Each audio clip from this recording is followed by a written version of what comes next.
آج کل سرکاری طور پر جو حج کی اسکیم ہے اس کی درخواستیں وصول کی جا رہی ہیں، تو یہ وہ وقت ہے کہ جن کے پاس اللہ نے وسعت عطا فرمائی ہے، مالی اعتبار سے صحت بھی ہے، آنے جانے کی سہولت بھی ہے، تو وہ حضرات فوری طور پر حج کے لیے تیاریاں کریں۔ ابھی ہمارے معاشرے میں بہت بڑا ایسا طبقہ موجود ہے جن کے پاس وسائل ہیں، تھوڑی سی ہمت دلانے کی، ترغیب دینے کی بات ہے۔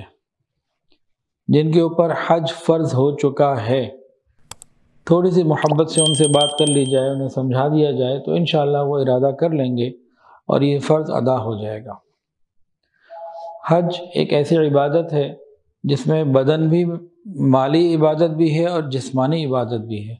مالی طور پر بھی انسان کو خوب مال خرچ کرنا ہوتا ہے، جسمانی طور پر خوب ہمت اور محنت کرنی پڑتی ہے۔ جسمانی مشقت کی وجہ سے مشاہدے میں یہ آتا ہے کہ جوانی میں حج کرنا، صحت کے عالم میں حج کرنا زیادہ آسان ہے۔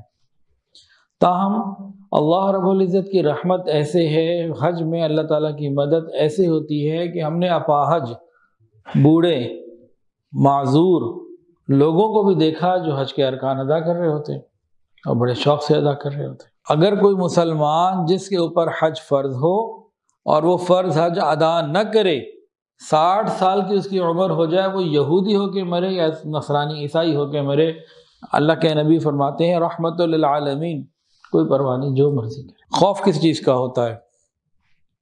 کل ایک خاتون کا فون آیا، واٹس ایپ، فون سے مراد واٹس ایپ پہ ریکارڈنگ تھی، کہنے لگی کہ حضرت دعا کریں، حج فرض تو ہو چکا ہے، بچے بھی چھوٹے ہیں، تو ذرا چند سال بعد بچے بڑے ہو جائیں گے، پھر میں چلی جاؤں گی۔ تو میں نے جواب یہ دیا کہ ابھی جائیں یا چند سال بعد جائیں یا 10-20 سال بعد جائیں، جب بھی جانا ہے کچھ نہ کچھ قربانی تو دینی ہوگی۔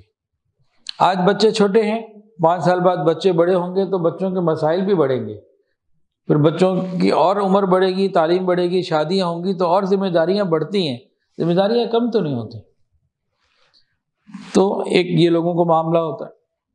کچھ لوگوں کے دل میں ہوتا ہے کہ جی ابھی تمہاری بیٹی کی شادی نہیں ہوئی تو حج پہ کیسے چلے جائیں؟ بیٹی کی شادی الگ معاملہ ہے، حج الگ معاملہ ہے۔ اگر اللہ تعالیٰ نے وسائل دیے ہیں تو بیٹی کی شادی ہو یا نہ ہو، اللہ کرے گا ہوگی انشاءاللہ، لیکن حج تو کرنا ہے۔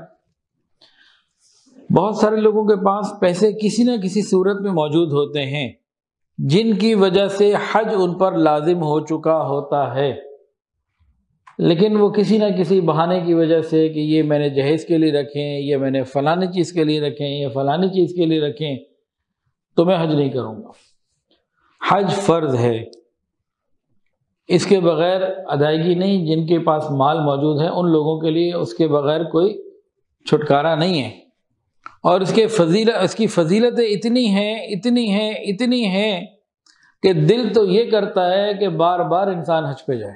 اب چند احادیث سنائی جائیں گی جس میں آپ توجہ کے ساتھ سنیں گے تو انشاءاللہ العزیز جن کا تو حج فرض ہے شوق بیدار ہوگا، جانے کی خوشی ہوگی، خواہش ہوگی، اور جو فرض ادا کر چکے ان کو دوبارہ کی خواہش ہوگی۔